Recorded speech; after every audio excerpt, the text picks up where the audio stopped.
అసంఘటిత కార్మికులకు బీమా కల్పించేందుకు నిర్దేశించిన చంద్రన్న బీమా పథకాన్ని ఆగస్టు 15 నుంచి అమల్లోకి తెస్తున్నట్లు కార్మిక ఉపాధి కల్పన శాఖ మంత్రి అచ్చెన్నాయుడు ప్రకటించారు.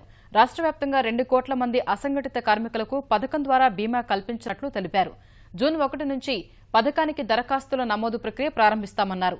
దరఖాస్తుల నమోదు కోసం డ్వాక్రా సంఘాల సభ్యులతో 32,000 ప్రత్యేక బృందాలు ఏర్పాటు చేసినట్లు వివరించారు. అన్ని గ్రామాల్లో ఇంటింటికి వెళ్లి నమోదు చేసే ఏర్పాట్లు చేసినట్లు తెలిపారు.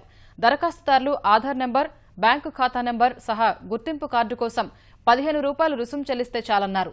పథకానికి విస్తృత ప్రచారం కల్పించాలని నిర్ణయించినట్లు తెలిపిన మంత్రి గోడ పత్రికలు, 700 సినిమా థియేటర్లు, పత్రికలు, మీడియా ద్వారా ప్రకటనలు ఇవ్వనున్నట్లు తెలిపారు.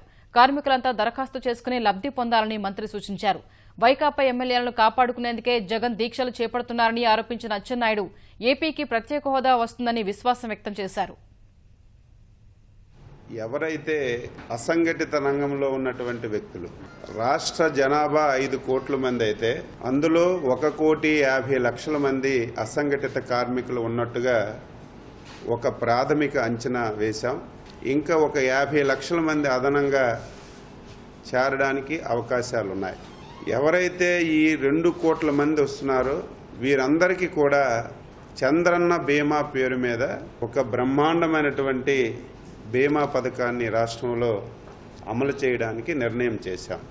ఒక ప్రణాళిక తయారు చేసుకొని ముందుకు వెళ్ళడానికి నిర్ణయం చేశాం. పూర్తి స్థాయిలో ఈ పథకాన్ని అమలు చేస్తున్నాం.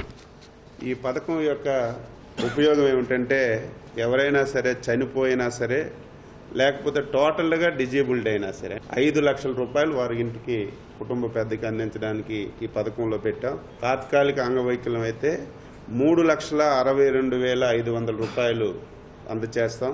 న్యాచురల్ డెత్ ఉంటే 30,000 రూపాయలు 24 గంటల్లో వారి ఇంటికి ఇవ్వడానికి ఈ పథకంలో అమలు చేశాం.